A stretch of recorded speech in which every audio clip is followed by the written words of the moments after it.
Okay, all right. Hi, everybody. Welcome to Made in Racine. I'm Cheyenne Lencioni. I'm the history writer for Racine County Eye. You are sitting in the Horlick Malted Milk Machine Factory, where our office is. But tonight we're here to talk about a different historic cornerstone of Racine, which is the Taylor Home Orphan Asylum. Tonight we're joined by Wendy Spencer, Carol Hansen, Brad Jaeke, and Vivian Merlot, who all have a tie to the Taylor home, either through the board of building the beautiful memorial that's off of Taylor Avenue or a personal family connection.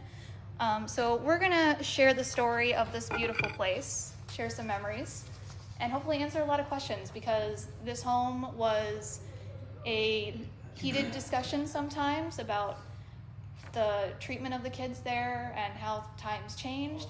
But from what I've heard from different people, it was a lovely home and had a wonderful mission to take care of the children that were trusted to them for 100 years. So if you all would like to take the floor, can we learn a little bit about how the two people who created the home got started with Isaac and Emerling Taylor? Maybe let's start that. Well, Isaac Taylor was born in England and was an orphan. Ended up in one of those places that we hear about where they mistreated the children. He was there until he was 18. The story is he ran away, got on a ship, came to America, ended up in Cleveland, Ohio, worked for a Mr. Scoville, and Mr. Scoville saw him as a very industrious young man, loaned him some money to buy his first horse. He worked hard, got a second horse, began a livery business, and from what I have read, he was the most successful livery businessman in Cleveland. He met his wife, Emerline, in Ohio. They had children. They had 3 of them. 2 girls, and Wendy, correct me if I'm wrong, 2 girls passed away in Ohio. They decide to come to Racine. The next child passes away on the way. So by the time they come here, their children are gone. And Mr. Taylor made his money going up to Kewaunee County, I think it was 3 Rivers, and got into the pine business. From what I have read, he was the biggest pine lumberman in the state, but at any rate, he was very, very successful. He had 2 partners. One was Mr. Slauson, and remember his name from the Case Company, and I think the other man's name was Cunningham, but he made his money in the pine business, and unfortunately the weather got both Slauson and him. He did get sick. The last 2 years he was back here, away from the lumber business, started investing in money in Chicago, ultimately dying of pneumonia. And his wife, Emerline, passes away a year later, but he had envisioned doing philanthropy. He left his estate, money for the orphanage, money for the Taylor Hall at Racine College, and I'm assuming he was a Methodist because he also was part of St. Luke's Church in downtown Racine. And so that's the history that I remember of them. And it was after Mrs. Taylor endowed. She left money for the building of the orphanage and an endowment. I did see an article in the Kewaunee Press that by 1922 that endowment was starting to get small, and they did get some additional monies, I would assume locally, and they did do some restoration of the building in the 1920s. And then when Racine College closed, that also, Taylor Home was built with Taylor money, and there was also an endowment, and the $30,000 endowment that was left when Racine College closed, that also was given to the orphanage. So that's kind of what I know about the beginning. Well, it's fitting that Isaac was an orphan, and then his life's work became caring for so many others. Because I think in the research I found, they took care of over 1,000 children in the 100 years that the orphanage stood. According to the article that I wrote last year, after talking to Wendy, it stood from 1872 to 1972. It was a 3-story neo-Gothic mansion that was absolutely stunning. And I know Wendy has some information about the building itself and what it looked like. And Well, we have beautiful pictures of it, but keeping in mind my father lived there when he was a child. So I hear the stories from a child's point of view. And they loved the beautiful house, the building that was built, but they were scared to death of it. The women who took care of them warned them if they would do anything wrong. Those 2 pictures at the end of the hall were watching them. It was the Taylor's pictures. And my dad said they were terrified of the Taylor's pictures. But they did very much enjoy their time. He loved living there. When he was, he had an advantage. My grandmother was the cook. So she lived with the staff, and he lived, and my aunt lived with the children. So he got both the experience of living with all those new brothers and sisters, as he called them. And his mom was there. She was there. She was divorced, which was real unusual in that day and age. And so she was there, had no place to go with her kids. She became the head cook, and they all had a place to live. She lived with the staff, they lived with the other children. So they really enjoyed that. That was a good time for, he loved it, absolutely loved it. As time went by, my grandmother met the farmer that worked for the Taylor Orphanage, and he was the farmer for the orphanage. If you know where it is, where it was, and the land of Elmwood Park, all that was actually farm field. And that's where they would farm a lot of their own food. They'd grow their own food there for kids, for everybody. And my grandmother met her new husband there. He was the farmer, she was the cook. So that worked out kind of well. But my dad did declare that was the best time of his childhood living there. They used to get to go on weekends. They would go maybe to help a certain farmer, and they would be at the farm all weekend. And then they'd bring him back and have him go back to school and be at home Monday through Friday and pick him up again, take him out someplace to help. They liked it, but they were working hard. Mm-hmm. So they did enjoy it. And one of the funniest things here I talked about was they would go to the public school, of course, and they would walk to school. Now he said he walked to Knapp School, but I think Mitchell's closer, but he walked to Knapp School is what he always told me. And they would eat lunch there because it was too far to go back. And other children ate there too. And they always knew which kids came from, as they quoted it, the home. Because all of their sandwiches were wrapped in newspaper. And the kids that came from home, theirs were wrapped in wax paper. So he said that was always distinguishing for them to have paper on their sandwiches instead. So that's kind of funny. Mm-hmm. But he just loved it there. how old was he when he was there? Probably 8 to probably 12 years old. Okay. Yeah. And how old was the age range of kids who lived there? Well, that really varied. Mm-hmm. I mean, I think by the time 15, I think you were out. They could help Well, you find a job. I had read 14, but the times kind of changed. But I might add, there were 38 acres Right. of, Huge. And the other thing I wanted to say about the building, because it's gone now, 80 rooms.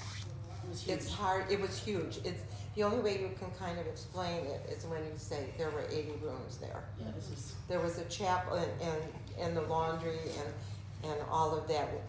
These are the rooms I can pass these so you guys can see what they look like. I'm sure I can. That's pictures of some of the rooms. How big was the staff that they had at the home? Well, Wendy would know better than I. The staff that they had, Yeah. it's not as big as you think. Okay. So my grandma, And I think there were a total of 4 cooks that cooked for the kids. Oh, wow. But they each had a certain, you had each certain thing that they did. You might be the vegetable cook. There's different things that they did. And then there was actually some staff, they used the older girls to help with setting up of the kitchen stuff, or the food, and the tables and all that. So everybody had to work. You didn't just get to stay there and play. You did work. And you had the laundry. They had the laundry they had to do too. Yep. They had, again, they were teaching skills for life or for work, what it was. So they never stopped teaching the kids somewhere or another they were teaching the kids.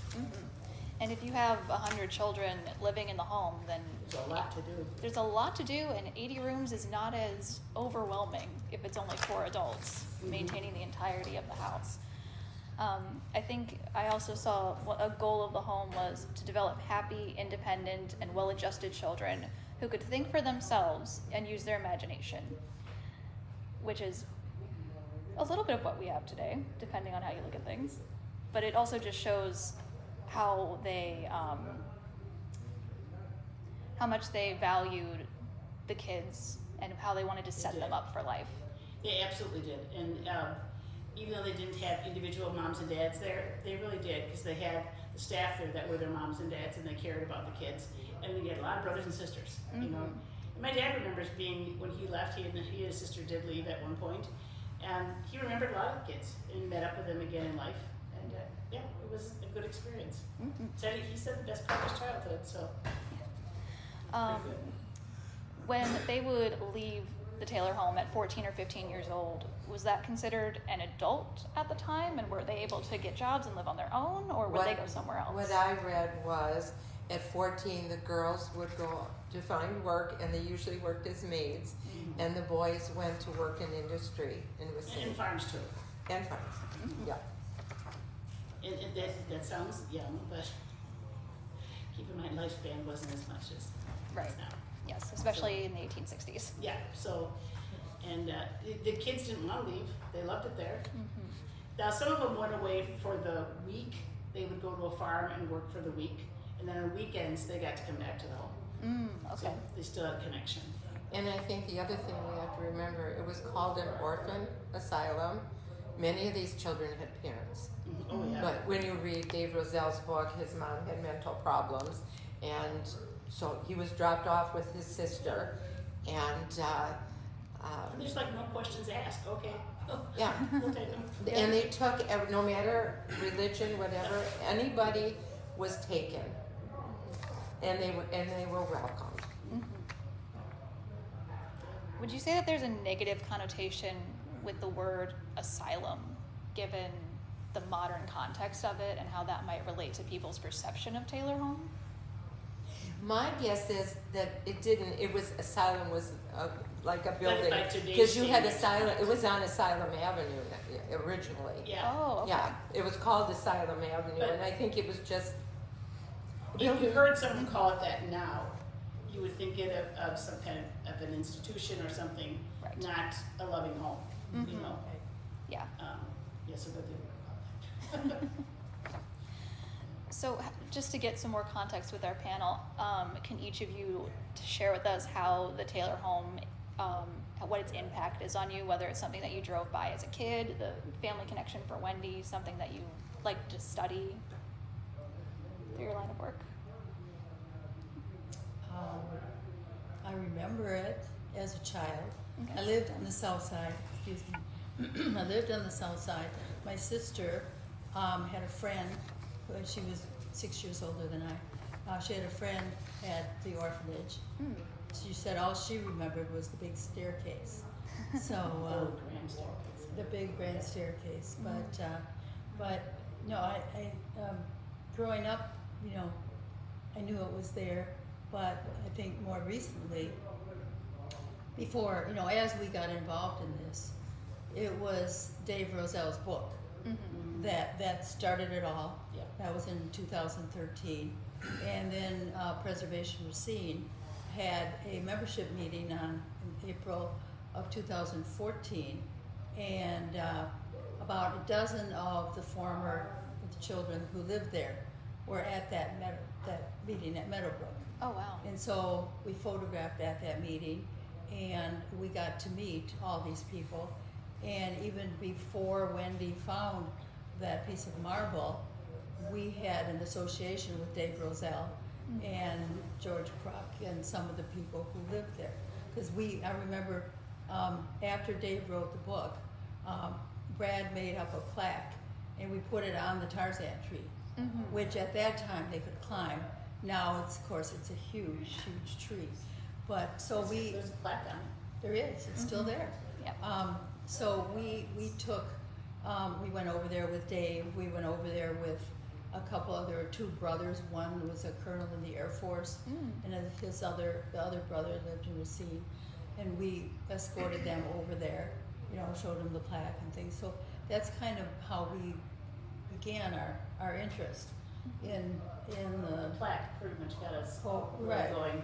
And then it was after that Wendy found the piece of marble and called us about I it. knew So, who to call, these three. well, I too was on the board at the time with Wendy. So that's how Yeah, it was. got started for And me. the plaque we're talking about is the big one that was on the front of the building.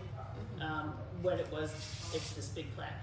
Yep, the big one. 2,200 pounds, 11 feet tall. Yeah. So, the Village of Alma Park owns that property, and I was a trustee for the village at the time. And at one of our meetings, they brought up the information about, okay, you gotta look at it again. The basketball court cement, okay, right shape, was laying between our garage and our meeting building. And the custodial staff thought they would just break it up, because why did we need a basketball court laying between two buildings?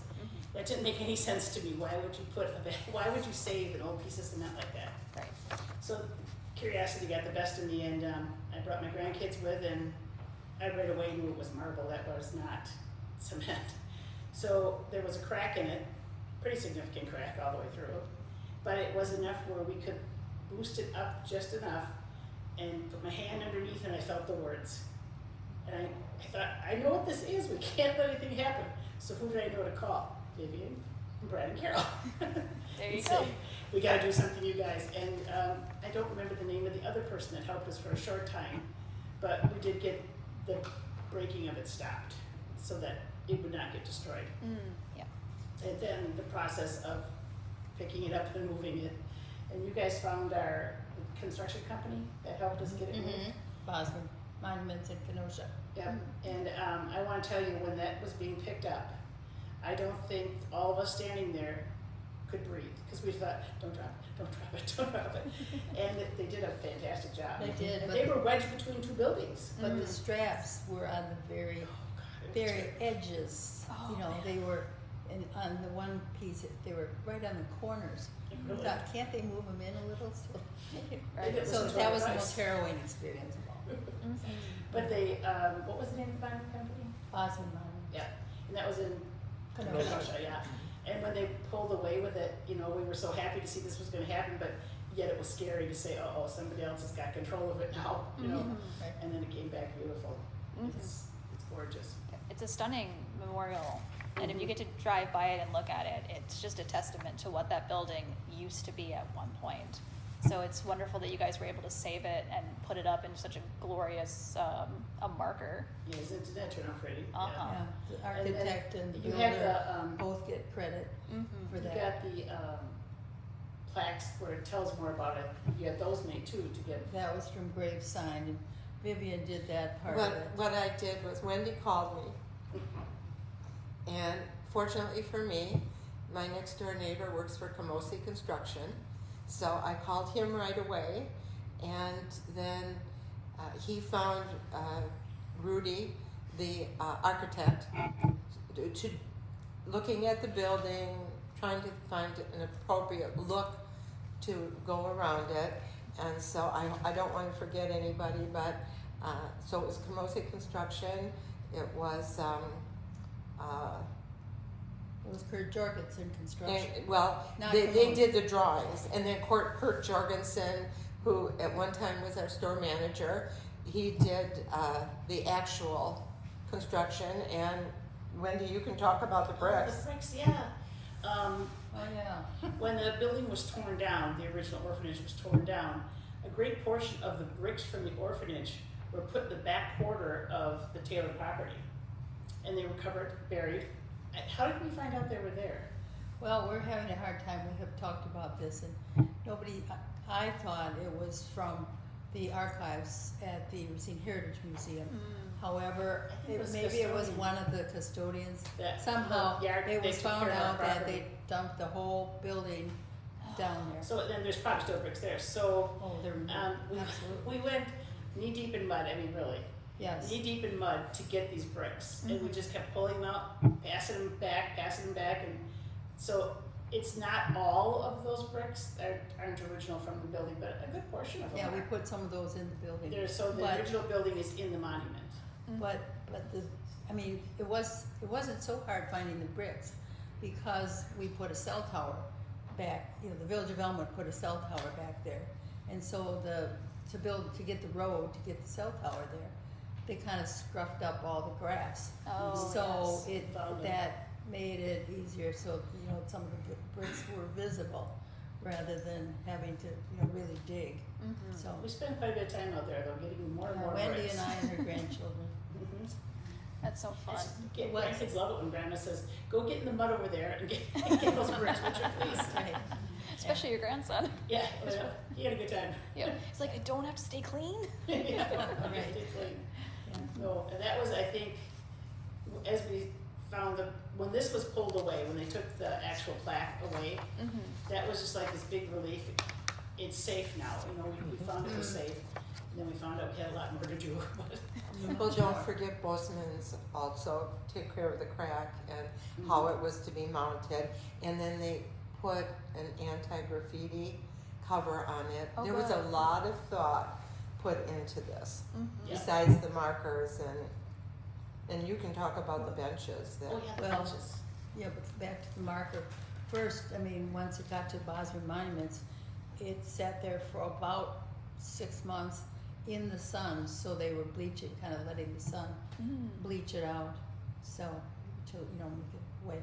Yeah. So, but, yeah, the benches, we were going to go with different benches at first, but, then, Brad and I, well, Brad, why don't you talk about it? We were traveling somewhere, I'm not sure exactly where it was, but we came across some landscaping garden party of some sort, and these benches were there.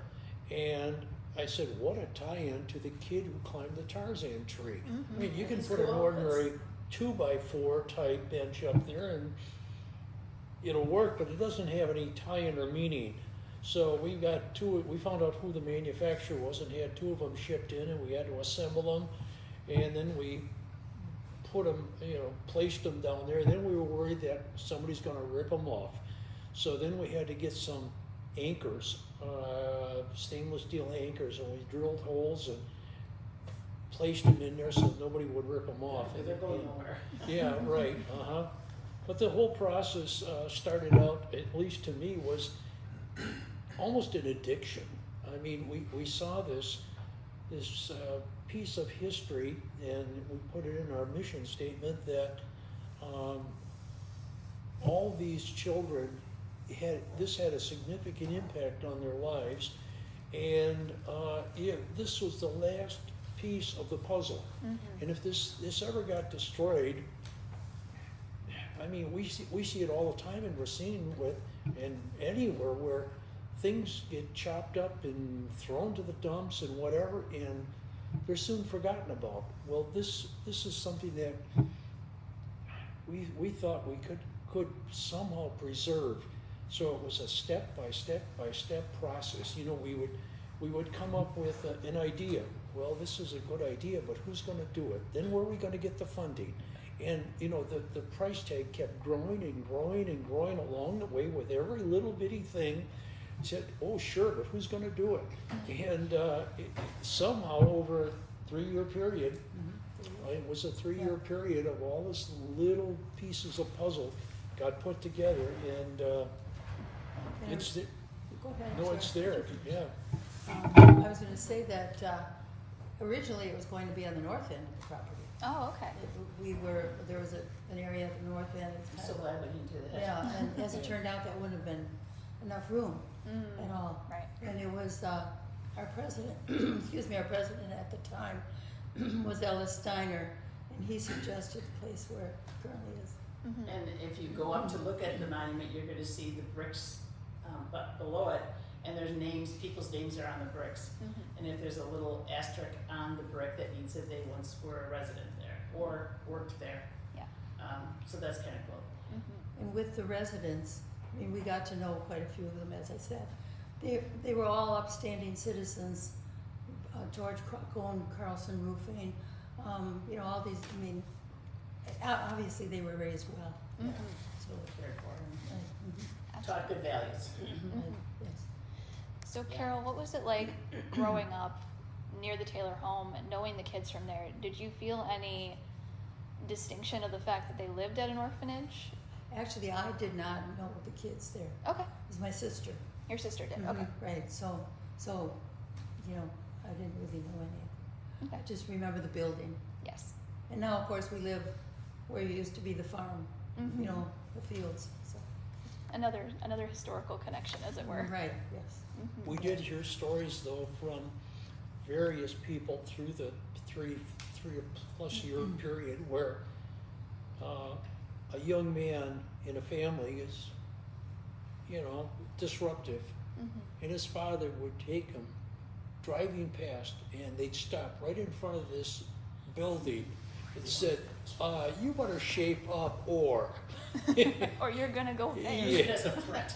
Yes. Yeah. And the kids probably would have been happy if they were there. Yeah, probably, but you know, when you look at the building, it was like from one of the Hollywood movies that, you know. It was a little scary looking. It A was little- scary a child- looking. a It child really would- was, yeah. Would have been frightened. Mhm. Yeah, but like I said, my dad said it was the best part of his childhood is being there. Mhm. You know, there was just never a time when you didn't have a friend.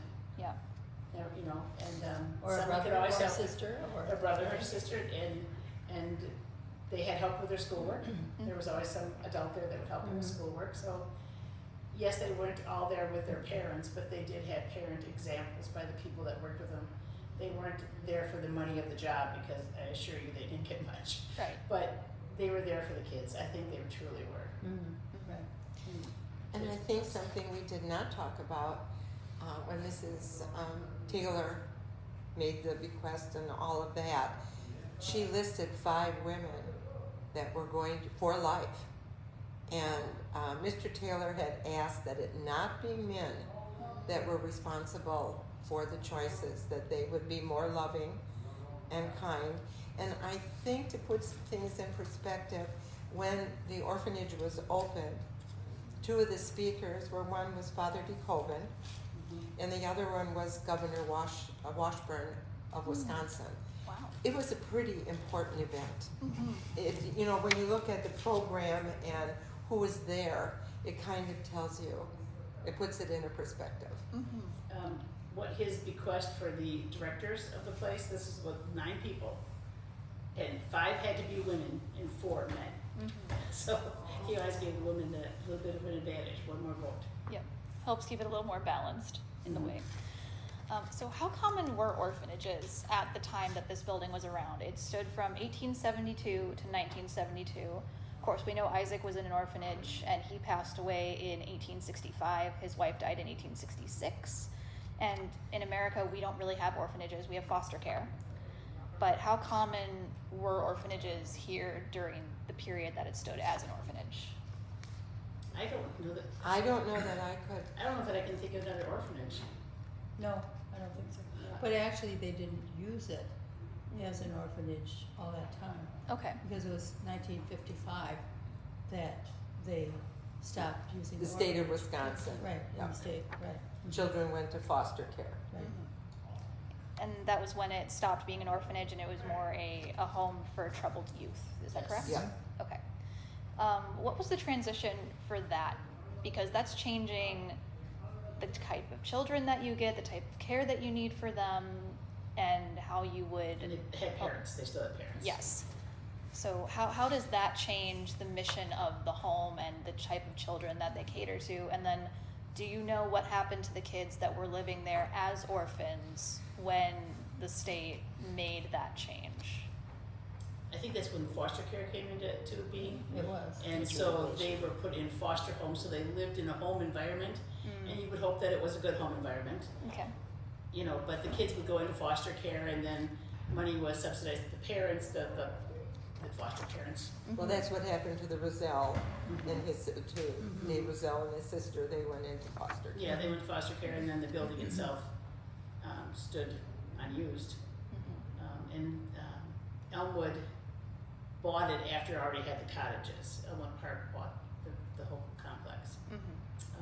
And the cottages were used, well, what we had, troubled youth in there. There's a jail cell in one of them. You showed me it. Yeah. Then we had, for a time, it was women that were released from incarceration and brought in there to rehabilitate before they went back into the public. What else do we have there? Oh, one thing that used to be fun that we did there, unfortunately this doesn't happen much anymore, but when, for instance, the 4th of July parade in Racine would bring in all these marching bands, the kids would stay in the cottages, and then they would practice in the big field back there for the parades or whatever they were going to be in, you know, the competitions. So it was used, they were using it for different things. At least the cottages were being used, and people who lived along that side road there where the cottages were weren't real happy with the bands practicing. It was not. Yes, but a good use of the space. Right. So And they, then- yeah. yeah. So they went from using this beautiful grand home that had stood for 73-ish years, 83 years at that point, and moved into the 5 cottages that were built on the property. Is that correct? Okay. And then the house stood empty for that entire time. They didn't have any use for it?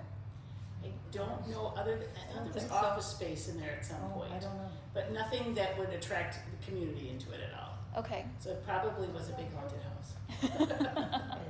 Do you know what condition it was at that time? Because it would come down 18 years later. No, I don't know what, I don't either. see, if I was in charge, it wouldn't have come down. Right. So yeah, to stay historic. Mm-hmm. But I remember when it was being torn down, it wasn't pleasant. No. Watching it happen. My dad and I, or my dad, you know, he lived there, and so it brought back a lot of memories for him. Mostly, he said good, some weren't so good, but he did remember it. And like again, he had the advantage of his mom living there too, so Yeah. it was nice for him. And they lived there before the cottages were put in Oh place. yeah, that just did the big, yeah. Cottages were built in the 60s. Okay. Do you think an orphanage like the Taylor Home would have a place in society today, or is that more of an institution of the past? Personally, I think institution of the past, Okay. because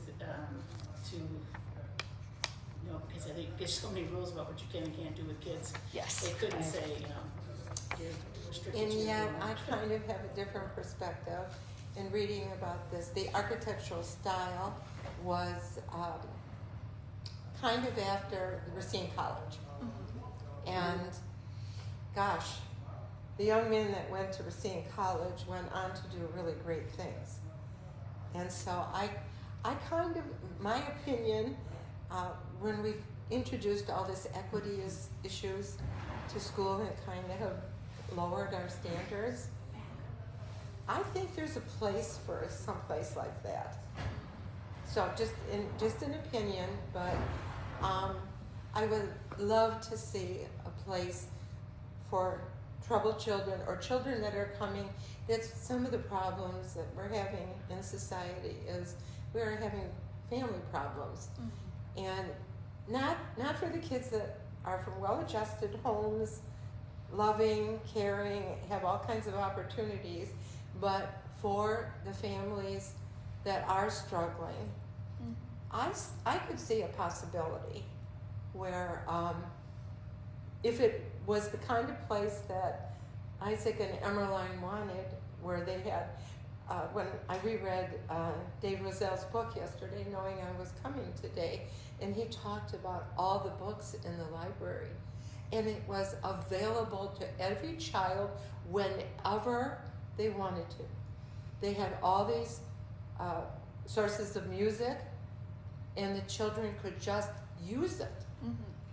So there was I guess I think for some families that are struggling, and maybe because I had a guest this, being involved with Preservation Racine, I was handing over some materials to a guest this week, and her husband had been at the Taylor Orphanage as a young man because of family problems. Mhm. And boy, if we could make another Racine College and make those opportunities available for the kids that don't have the opportunity, I think it would be wonderful. Absolutely. And it would definitely determine on who is leading that charge, the caretakers, the support that they would have from the community. That's kind of what helped cement the success of it, because it wasn't just the goal of the home, it was the people who implemented it. That's right. Oh, absolutely. That's right. It's the philosophy. Mhm. It's the philosophy. Mhm.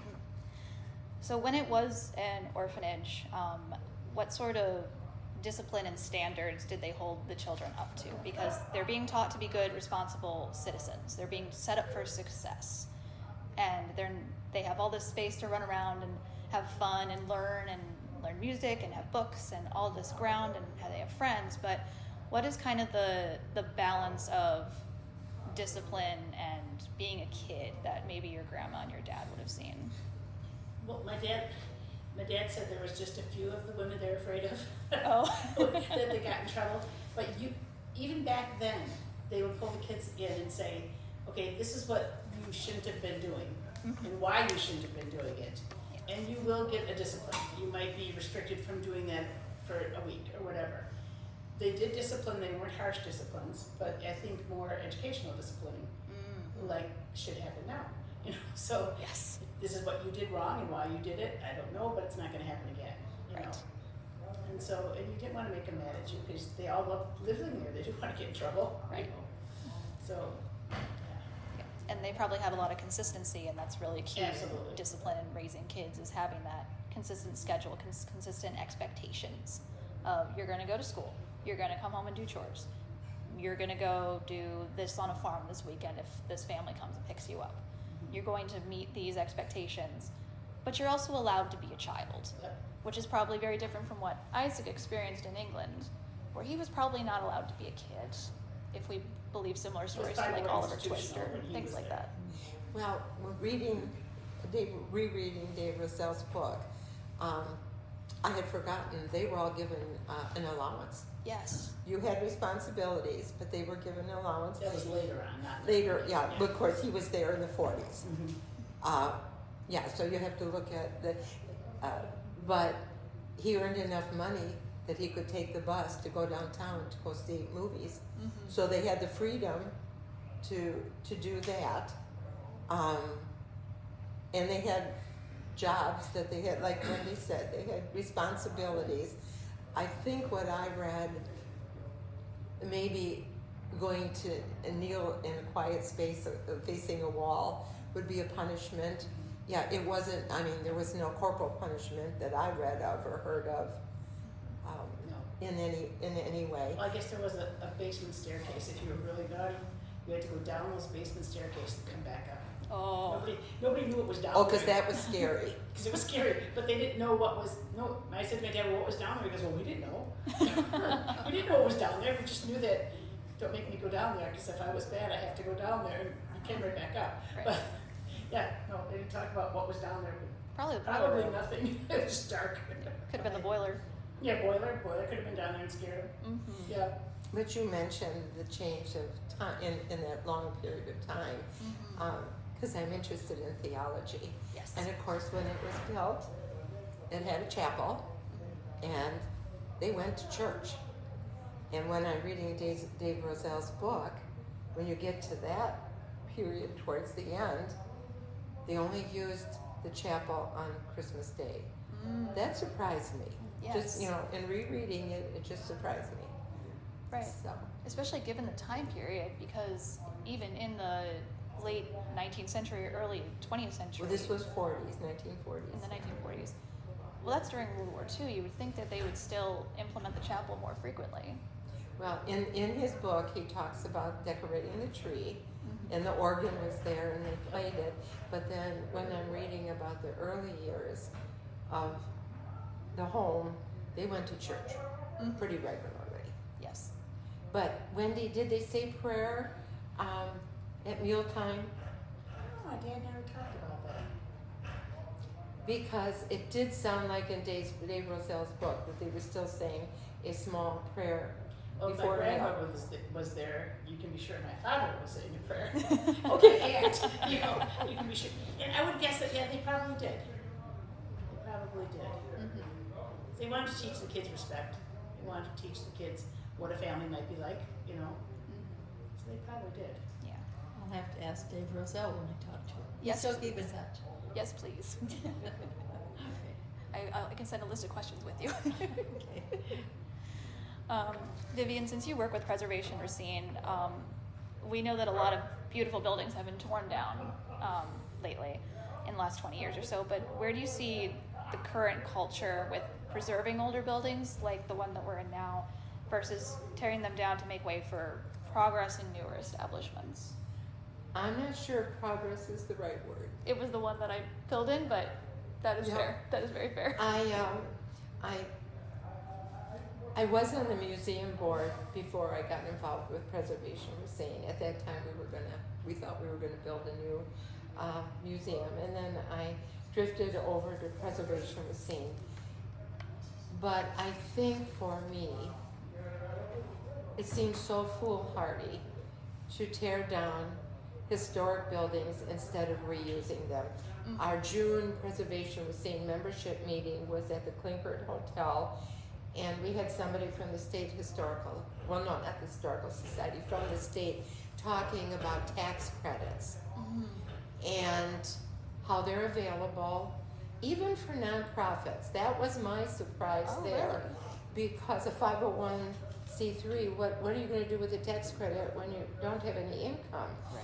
I was very surprised to find out that you can sell tax credits to a bank at 88% of the value. Wow. And so I happen to be an Orthodox Christian, and I know that the Annunciation Greek Orthodox Church in Milwaukee has millions of dollars worth of repairs that need to be done. So I sent that information along to somebody there. So, but that was a surprise.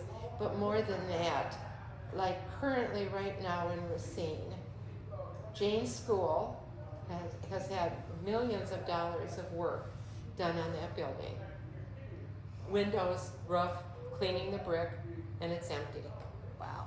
My concern is, if my information is correct, one of the architects of that building went on to be part of building the state capitol. Wow. How do you replace that? You don't. And that's my problem. And I know we have the referendum, and I know we've been told that we need to do security at the schools, and we're doing all this modernizing and whatever. Then I believe in repurposing. I believe in repurposing. I happen to live in a house that's almost 100 years old, and I can absolutely guarantee you there's not a new house being built today that is well built as the house I live in. And I didn't pay a lot of money, by the way, for it, so it's not that. But what we're doing now looks very nice on the outside, but hardwood floors, brick walls, real plaster. Yep. I just think we can be wise about what we're doing, and particularly our significant historic buildings. You're not going to replace them. No, you're not. And so, for me, one of the sad stories for me is the Min's Y that was torn down recently. Not the one on the lakefront, but the one that was torn down for a parking lot was on the National Historic Register. Oh, really? And they could still take it down? There's no protections. Oh, that's right. There are no protections for any building. You have to jump through a few more hoops to do it. So that building is down for a parking lot. And so I don't know what else to say. but I think it definitely speaks to the fact that they tore down the Taylor home. And now it is a beautiful complex, and it's still honored in a beautiful way with the memorial and with the cottages. And it was in disrepair. There was a reason why they weren't using it. But maybe there was a way at the time where they could have re-salvaged it, if they could have fixed the inside. But it depends on how far gone it was. And if, because you said that the endowments, they were taking donations in the 20s for restorations in the home. Is that right? Oh, in 1922, Yes. the home was still, no, it was still an orphanage. Yes. But they had kind of come to the end of their endowment. Okay, yes. And so then they had donations so they could do some restoration work in the 20s, but that's still 50 years before it was torn down. Right, right. So maybe there was some way of still restoring it once they went from being in the big building to the cottages, but it depends on how it was maintained. It depends on a lot of different factors, It's unfortunately. kind of like this building. It's Yes. reuse. Yes. Mr. Horlick was no longer Mm-hmm. making his stuff here, and I think the solution is finding a reuse. It's like the Lincoln School. Yes. Preservation Racine had a meeting there. The people seem perfectly content in that space. The building is still there. Mhm. It's contributing to the neighborhood. I think a lot of it is just finding reuse. Yes. Yep. And it could have served, I mean, we could go on for days about what it could have been. We can't change that, unfortunately, but it probably could have still fulfilled some sort of purpose within the community had it been properly looked after or looked at in that way. I think that's one reason we wanted the monument to be built. Yes. None of us ever wanted people to forget what it was and what its purpose was. Mm-hmm. And that monument, you drive by and go, what's that? Yes. And you go over and on the side of the monument is the bell from the school, correct? Mm-hmm. The bell that we got the chip. Mm-hmm. The bell is there. It's back home where it belongs. Mhm. Jim was kind enough to do that with us. Mhm. And it's mounted there for everybody to see. We did ring it a few times. Do people still ring it? No, but they did, Dave Roselle and the people who used to live there, They ring it. they Okay. did Yes. during the dedication. Yeah. So that was pretty cool. But it would be nice if it could be used again for kids, but I don't think so. I know we talked a little bit about how the monument came together, but is there any other part of the house, looking at the photos or remembering it from living in the vicinity, that you wished had survived, that you could have added to the monument? Whether it was like, if they had, I don't know if they had stained glass windows or anything that fancy, but anything that you remember as a distinct piece of it. No, I don't think so. We had the bricks, which we really appreciate. There were, by the time we would be I don't know if the chapel had pretty windows or not. I don't know if those would have been possible to be in. But I don't know that we did have pretty windows. Because it was built in the 1860s, so, or 1870s. So I don't know much about stained glass in terms of its history and its use. But I would think it would have been used around that time for very, very nice places, and especially in churches, And it's So- in the church, yeah. potentially.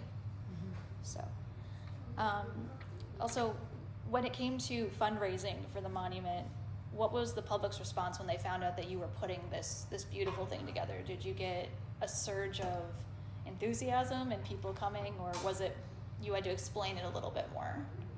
No, well, we did go out, I mean, I sent numerous letters to different organizations and people. And of course, we had, the first thing was to introduce the whole project was at the Masonic Center. There were quite a few people there, and we already had planned to do, probably the bricks and everything. So, no, I thought the response was pretty positive. We had some major donors, of course. Yeah. Racine Community Foundation, Johnson Wax. Steiberg. Was another.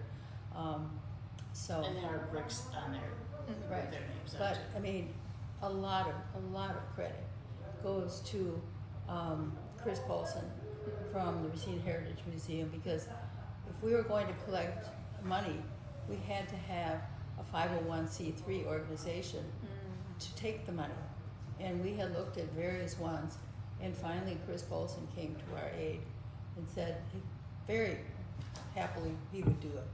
So, I mean, he just really deserves a big thank you for that whole project. And Janet Cool So- did some of the financing. Yeah, she was on our committee. She was But- on our committee. And then one thing that's, after we had the monument built, we thought, well, you know, it's kind of dark. I mean, you can see it during the day, but you can't see it at night.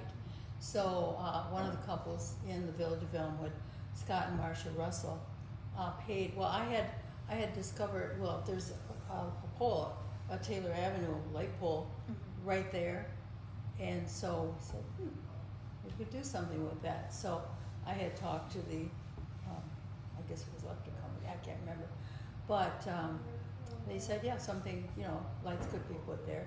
So the Russells contributed the amount that we needed to put that up. So now it's lit, which makes it much, much nicer. Absolutely. A lot of people, when they saw what we were doing and they wanted to be a part of it, that's how we were able to sell more bricks. And if you go and look at the monument, you'll see that the little asterisk on the brick of the person, if you lived there or were a worker there too, I think, or was it just I think if you lived there. if you lived there at one point, there was a little asterisk on your brick with your name. So you could kind of look. It's interesting to see how many there really were Yeah. that we still heard about them. Like my father's is there, of course. He didn't put it there, but we did. Yes. You know, and that happened with other things too. So it was kind of cool. How many former residents were you able to contact for that monument? Well, like I said, I think it was, well, I would say it was pretty much the dozen that were at that Meadowbrook facility, you know, that program.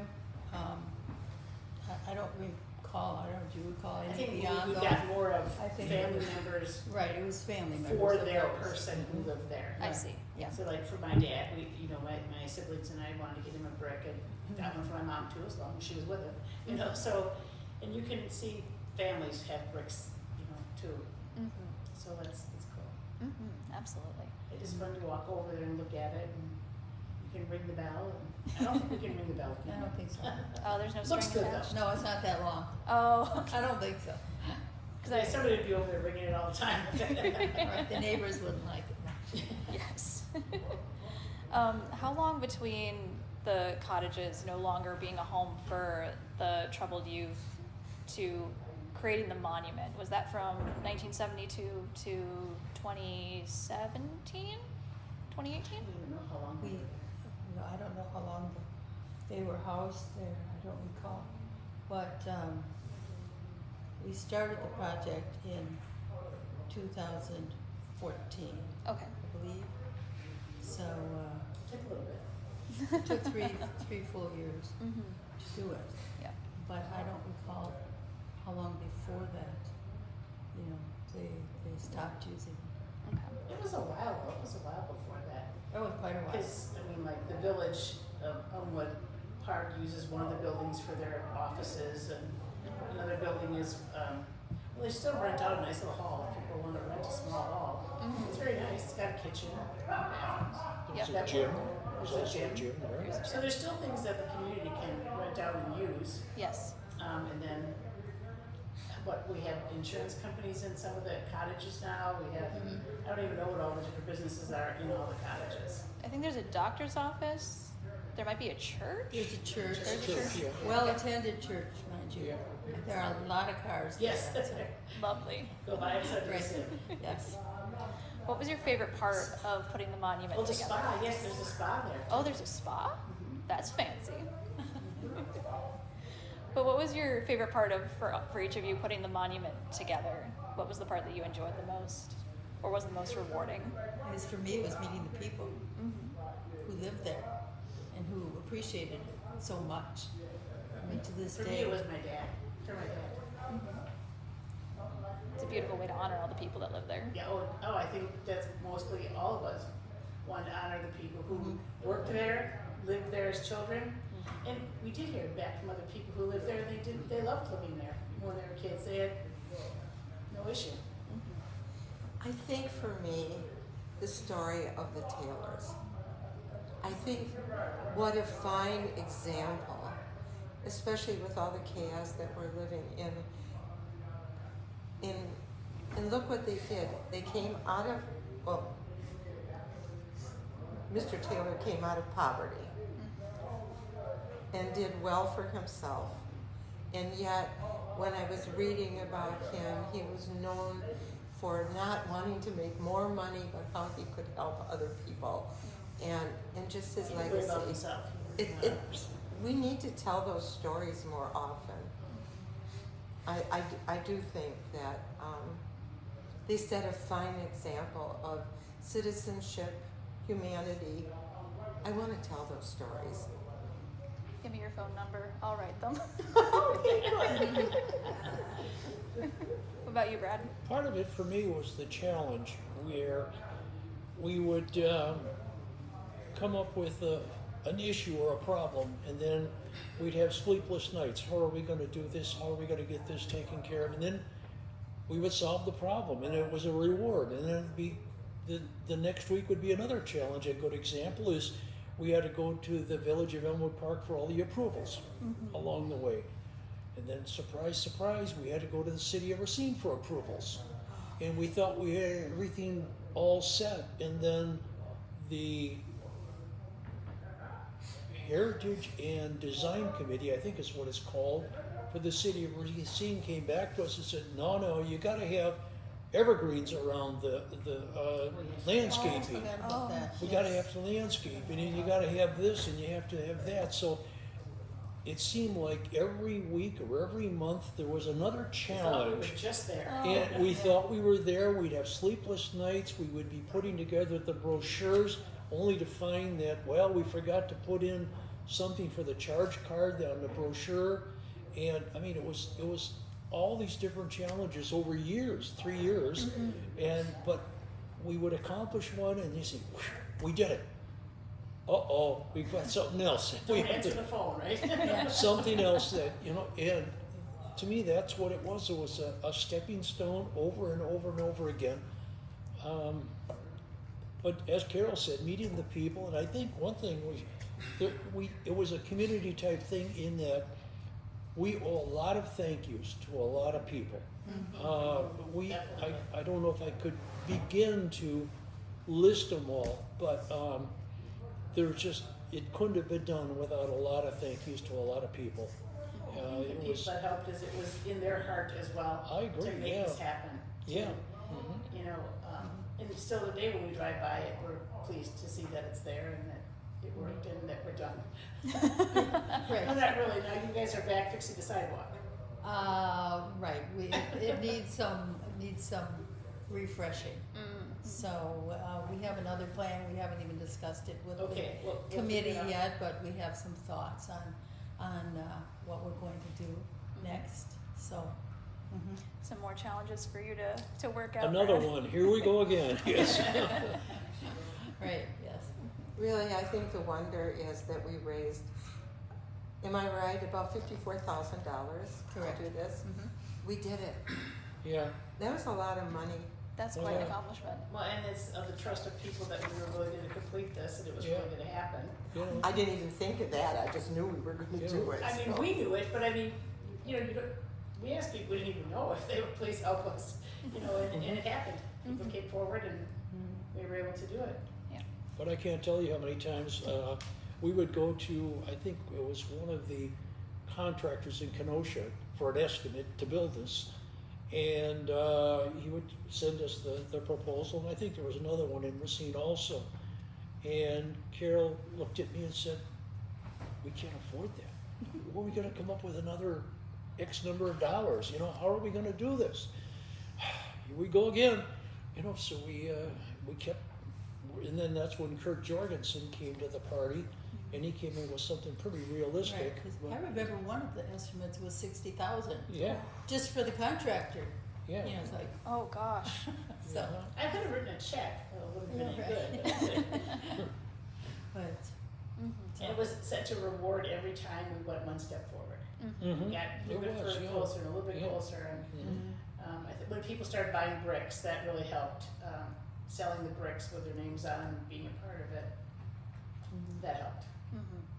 You know, he said, well, here's a good idea. Now, how are we going to create a spark to get everything going? We got to have a groundbreaking. Okay, so let's see, we got to have a groundbreaking. That means we have to go out and buy 6 or 7 or 8 shovels or something like that and paint them gold or silver or whatever. Then we have to have a big banner, future site of the Elmwood Park or Taylor Orphanage monument.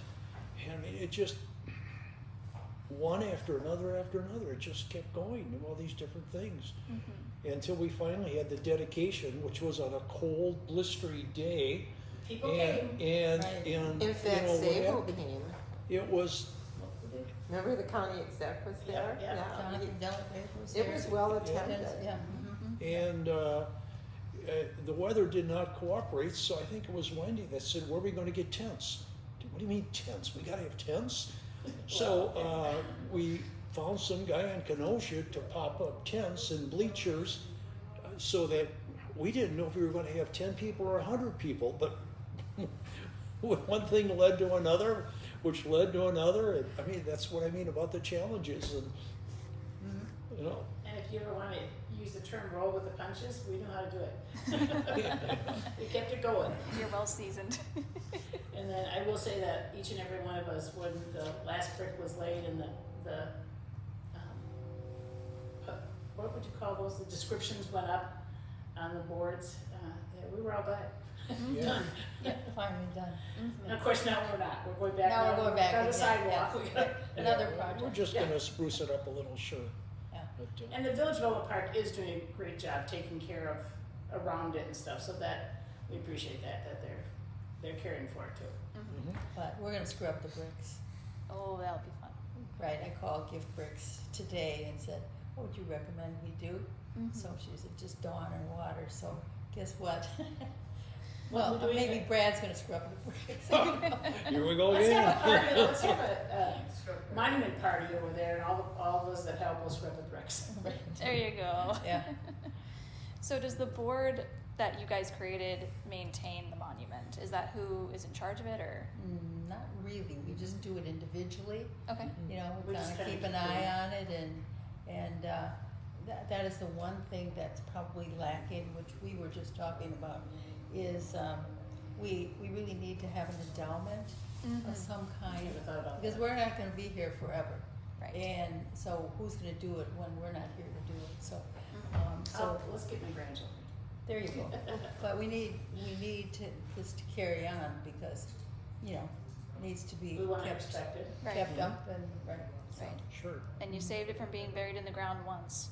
We don't So want you that don't- to. you don't want it we to You don't don't- want that again, We yeah. don't want it to Yeah. deteriorate. No. And the other thing that I guess in the back of my mind concerns me is that, and you are special, okay, but a lot of the younger generation, they don't want your dining room table, they don't want grandma's dishes, they don't want anything, they don't care about what somebody did 100 years ago. So that's why we're trying to come up with some sort of an endowment, or we're not sure what, but we want it taken care of so it's around for a long time. Absolutely.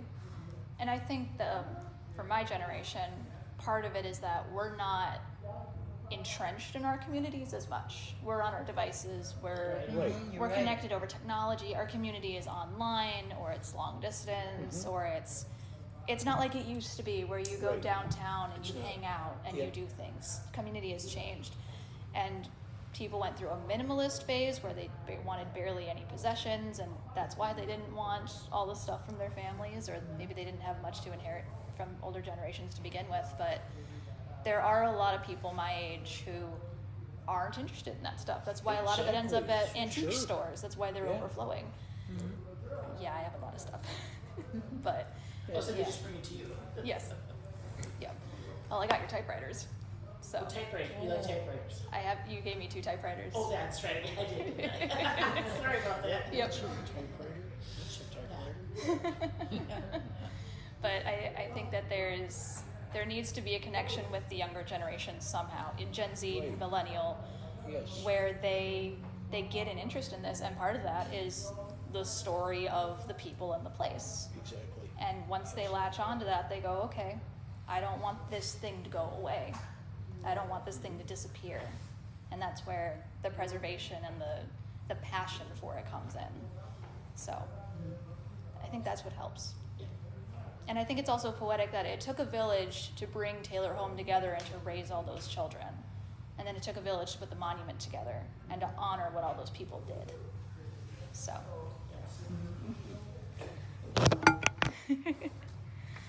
All right, let's see if I have anything else. I don't think I did. Also, the David Roselle book that we were mentioning is called The Kid Who Climbed the Tarzan Tree. I know it's available at the Racine Heritage Museum in the gift shop.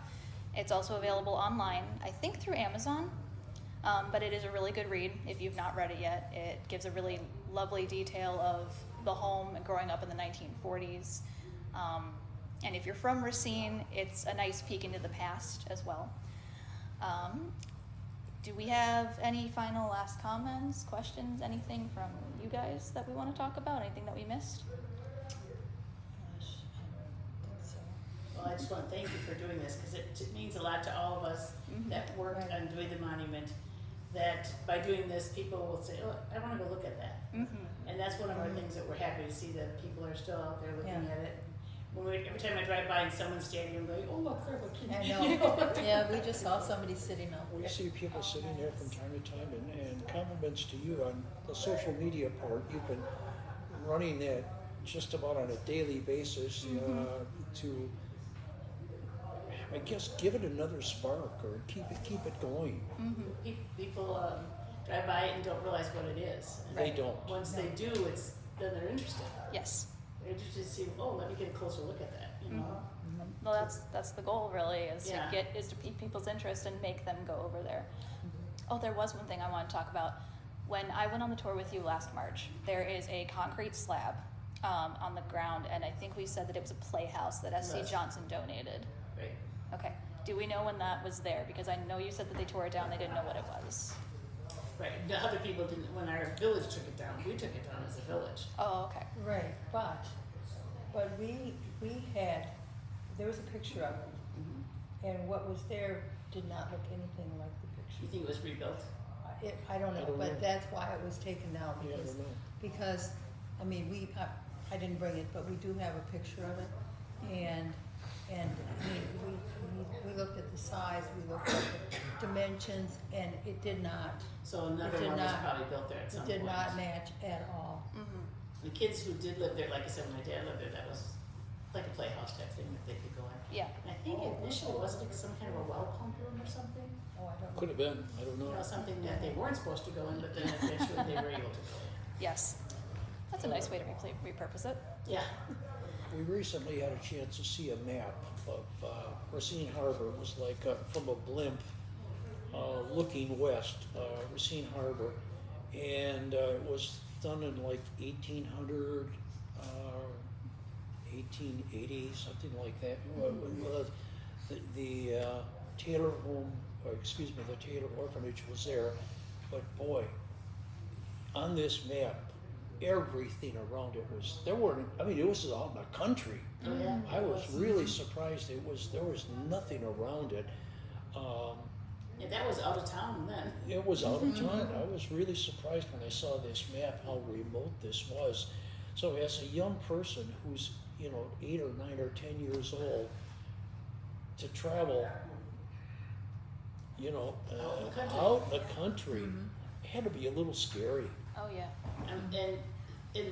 By saying that, that's when my dad would tell you, it may have seemed scary, but once you got there, you weren't scared because of Yeah. the staff, the people who were, you didn't have your mom necessarily, you had like 10 moms, because there was all these women, Sure. mostly women, and he said that the men that they ran into there were kind to them, and sometimes invited them to participate in whatever it was doing, making work sound like fun, Sure. So it was a community that was raising these kids, not just, Yeah. staff, it was a community. I know when we've shared the posts online or the articles, there's been a couple feedback of, oh, the place wasn't, kind to the children that they took care of. It was terrible. People having different opinions. Given what you guys know about the home, what would you say to kind of counter that or to maybe relieve that stressor of maybe there were moments where it could have been bad. And it could be the individual child too. I Yes. was, Brad and Carol knew this Ted Elias, and he gave us, working on this project, 3 or 4 sheets of wonderful memories. He just kept listing all these wonderful memories he had of being there. So I have to say, and then reading Dave Roselle's book, I would say if somebody was not happy, it was unusual.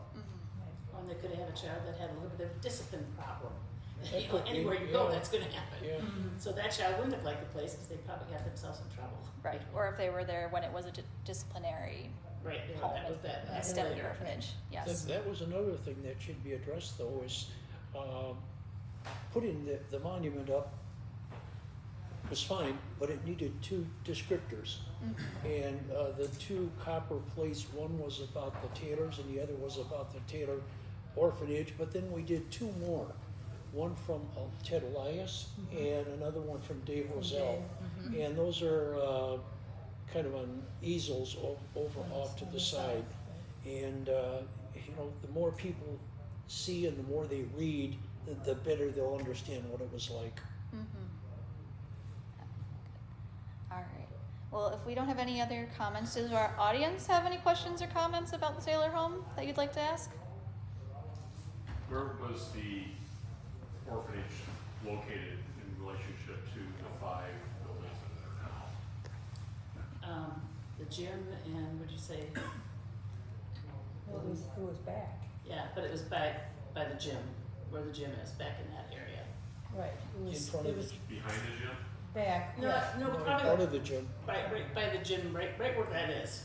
yeah. Where the gym is and our village hall is, right there. Building up the middle building. The middle, yeah, not the cottages coming in, but all the back end of the horseshoe, the back of the horseshoe. That's where you Yeah. uncovered the marble. Yeah. That's where we're from, the marble plate piece. Yeah, thank goodness we found it. Yeah, nobody Yeah. knows who Sam Azarian took the building down. And whether he was the one, Who you know, saved it. his crew saved that We don't know marble who piece, saved we it don't yet. know. But I know it was Sam Azarian who took it down. So luckily they saved it. And that started this whole thing, was that piece of marble. Yep. Right. Carol? I don't know if I'm going to embarrass, but I just met Sandy here as I came in, and she lived at the Taylor. Yeah, Home. we were talking And about. maybe she would like to say something to the rest of the group. Here's a resident who is a resident. I was the youngest one there. I had to wait till I was 5 to go there. So I was put in a foster home before that in Burlington. Then my dad died. When he died in January, I was put in there. And it was 1956 I was put in there. And I think I stayed there till 1960 or 61 because that's when they were gonna do away with it. I was in 3rd grade anyway. And I went to Johnson School. And we were marked kids. You know, kids can be kids are mean to kids. So they knew we came in that blue station wagon every time. And so, you know, you kind of built up a wall to protect yourself from that, but it didn't hurt me. I think it helped me. I would take care of my, you know, control myself, although the boys were cheating in marbles one day and I beat them up because and I was in the principal's office along with them, but you know, I was a tomboy. And my sister was there for a little while, and she got to live with relatives. My brother and I stayed there, and then when we were released to the foster care, it's one place I would never want to go back to. But I wanted to stay in the orphanage. My So brother you would choose the orphanage over the foster care? definitely. Yeah, that's. And and they all thought I was spoiled because I was the youngest, and the boys teased me. And I'm like, what was it? Mrs. Pope was just the motherly, grandmotherly type person. And there was issues there. I don't know if you knew this, but they had lesbian women working there, and they were the boys, and we didn't have any problems with them. And like today, you know, thing. And Dr. Graff, when he came to town, he was just, when he came to the orphanage to do our checkups, he was totally appalled by that. And my brother didn't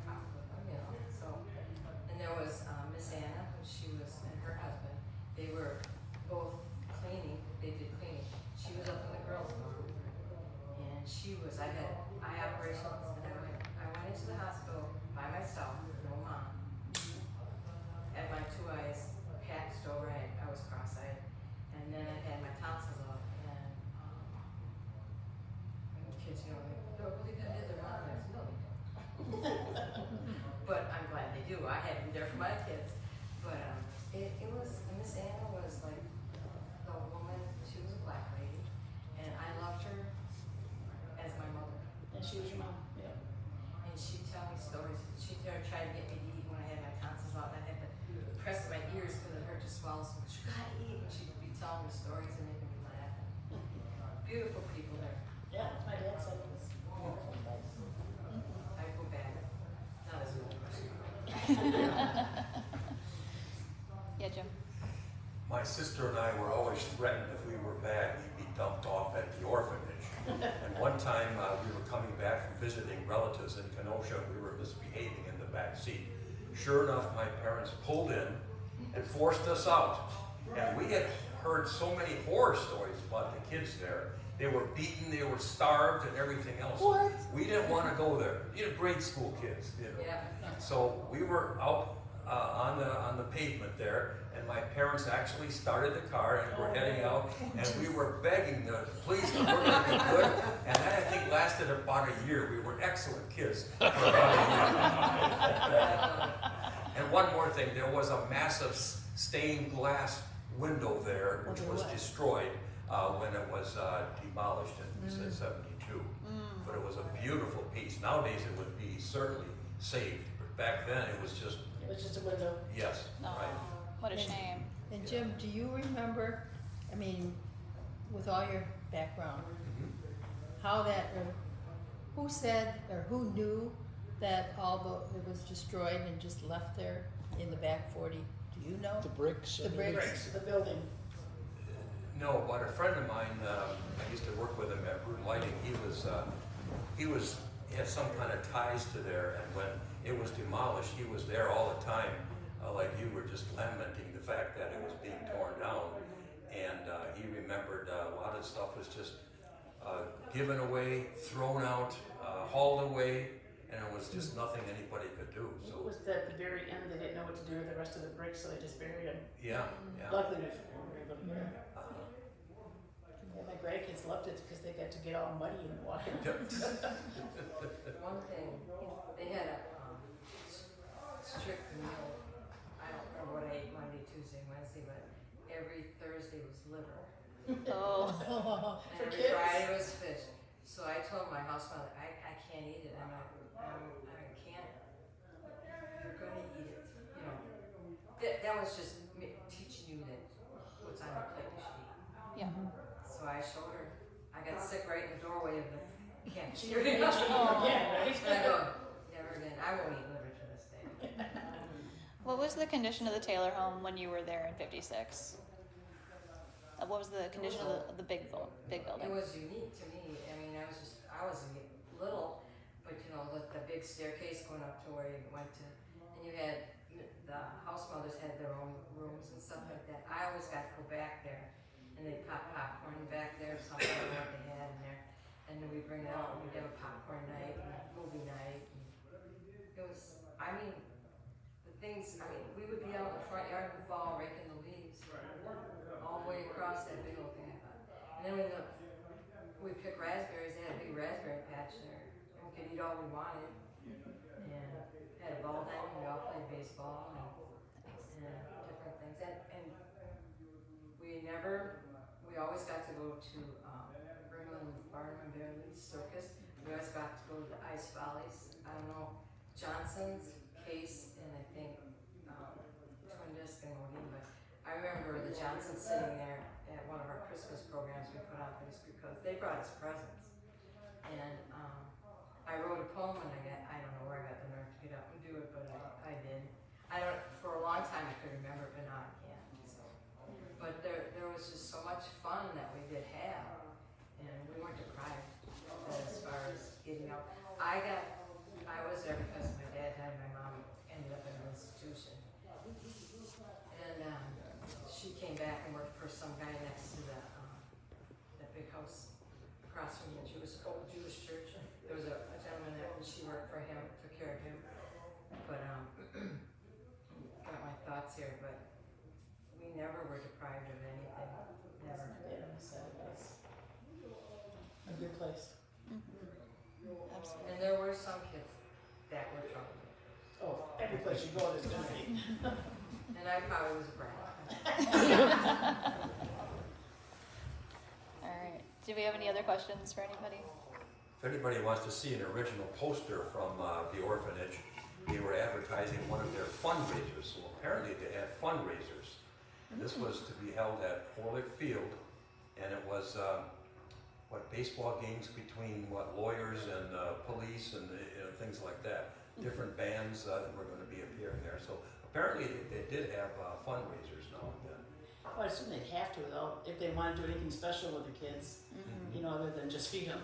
And if their endowment Yeah. ran out. I think it was donated by the bigger companies in Racine for those fun things we got to go to. That's cool. You had a question? You know, building a gym had to be kind of a big deal, you know, there in those 5 buildings, it had to be kind of a big deal to do that. No, what? Our big gym.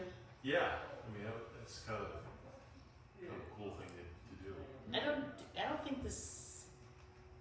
Do we still rent out the gym? Oh, yeah, oh, yeah. So we have a kitchen area, like a little hall Yeah. above the gym. Yep. We rent that out for parties, and then down below we rent the gym out. Mhm. And then all the cottages are rented out. I think they're all occupied, aren't they? Just about everything. Yeah, I think Yeah. everything's interesting things, but Our former neighbor, Tom Tuchini, he had United Construction, he's the one that built those 5 buildings that are there now. Is there still a jail there? inside. Yep. Yes, Yeah. There was a What's- jail. In one of the buildings? I think it's in building 1. it's in building, no, it's I building don't 3. remember. It's in building 3. It's where they now store the historical documents for the village. Wendy and I, Sherry, and one other person, who was the other? Oh, Kathy Wells got together and went through all of the historical records, which were all stacked up in one room. Oh, They with weren't no all really rhyme or historical, but Well, yeah, there was junk too. there's some And stuff. so the 4 of us It's sorted our history through. room. There you go. Sorted through that, and those documents that we kept are now stored in the jail. Safely stored in the jail.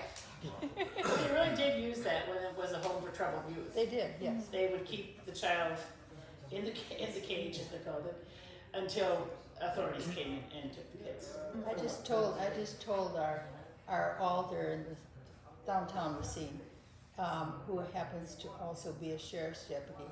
We were talking about it. I said, you know, there's a jail in there. He said, there is? Like, oh, really? Mom, any questions? I just was wondering, was there any churches connected to this orphanage? Like, did they have any Affiliation?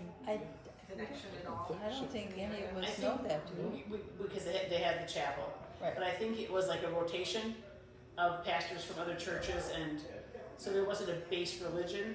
Okay, And I think that's what I read, that it was a rotation of different pastors coming in. kind of like a non-denominational. Right, there wasn't a Yeah. person But they still had for the majority of the time. exposure Yep, to they did. Christianity or whatever that was. Maybe Sandy knows some of these things. I didn't go to church there because I still had family that would pick us up and Right. we'd spend weekends and at my sister's and weekend. Yeah, I guess so. And she'd take us to movies and stuff like that. And I had my other older sister that was with us got to go live with relatives. And like I said, my brother and I had to stay, but because nobody could take us and because they had alcohol problems. And you don't want to go there. So they wouldn't let you stay with relatives, so.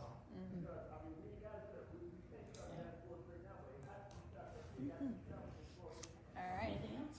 We're good? All right, well, we'll call it there, but thank you all so much for coming. We're so glad that you were able to take part in this. Thank you for doing it for us. And I think thank that's you. what I'll Thank talk you. about. Gosh, You're this has welcome. been tremendous.